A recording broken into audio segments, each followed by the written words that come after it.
ያው እንግዲህ ትናንትና ያያችሁት የበሰበሰው አሸንዳ እንደዚህ በአዲስ ሲሰራ እንደዚህ ነው። ሙሉውን እንደዚህ ነው የሚቀየረው። ሙሉ ማለት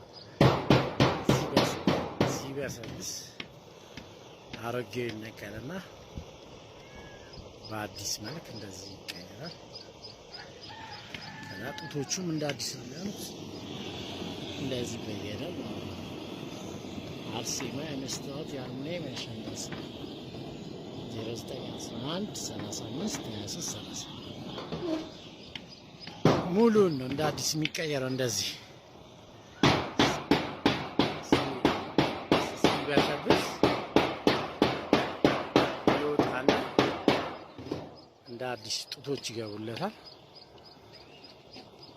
አዲስ ቆርቆሮ እና በየጊዜው ካልተጸዳ ቆሻሻ እንደዚህ ያበሰብሰዋል ማለት ነው።